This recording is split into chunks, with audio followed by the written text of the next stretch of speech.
So it's sort of thinking about what natural materials we could use, maybe seaweed, alginate to sort of put. Hi everyone, it's your favorite German Esther, but you know me by now. But today I've got a wee bit of a different background because today it's not going to be about the Skye Seaweed Company.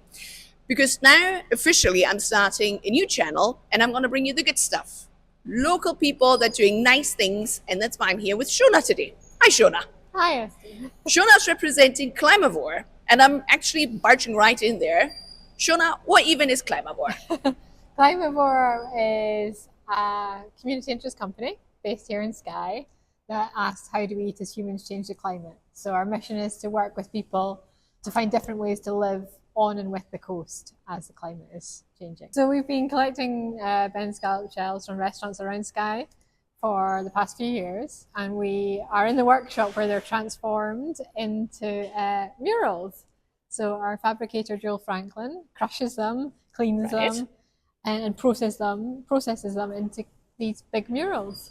They're called bivalve murals, and there's 10 in total. 5 are going to community spaces around Skye and Raasay, and 5 are being sold to international public art collections. So what's happening with those murals then? Is it that they're just going to be somewhere to be looked at?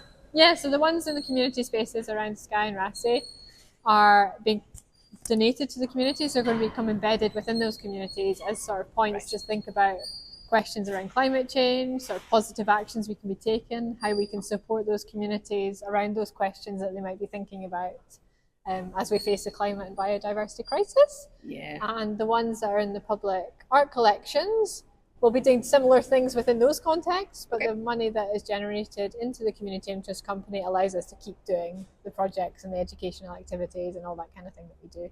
Well, this is our hot room or warm room. Where we store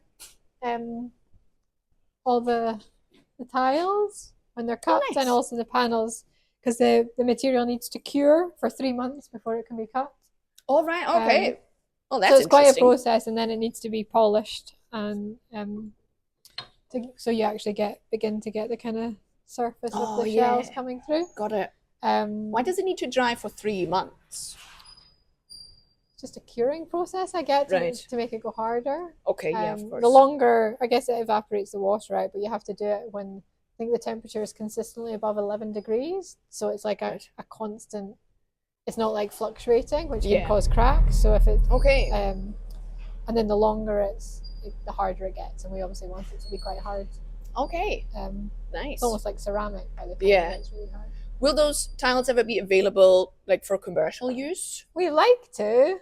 We are looking at how to make this into a viable local economy. Yeah. You know, a lot of what Climavore, or our origins of Climavore, are how to sort of transition away from intensive aquaculture, such as salmon farming, to more regenerative forms of living and being. And that is about, if we are thinking about an alternative economy, what could it be? And we think that if we could create this new material, this sort of Skye material, using waste from restaurants, turning it into this new product, and then ways that it could get into sort of commercial avenues, whether it's sort of design-based or construction-based.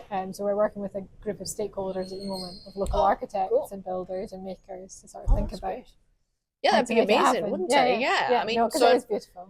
Yeah, absolutely. And also, let's say I'd buy them for my terrace. Is that something that's like durable for the outside, or is it more like an inside thing? Not at the moment. So everything. So they're pretty much 99.9% just shell.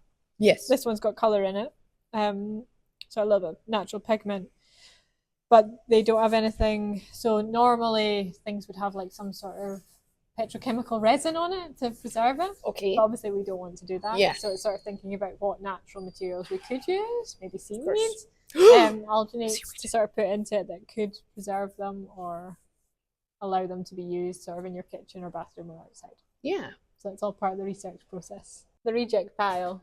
Oh, that's the reject pile, is it? Yeah, because I mean, we're obviously learning as we're going. So using the saw to cut the pieces, there will be some offcuts. And thinking what we can do with this. Okay. If you'd like a piece, you can take it with me. I definitely will. You do not have to tell me that twice.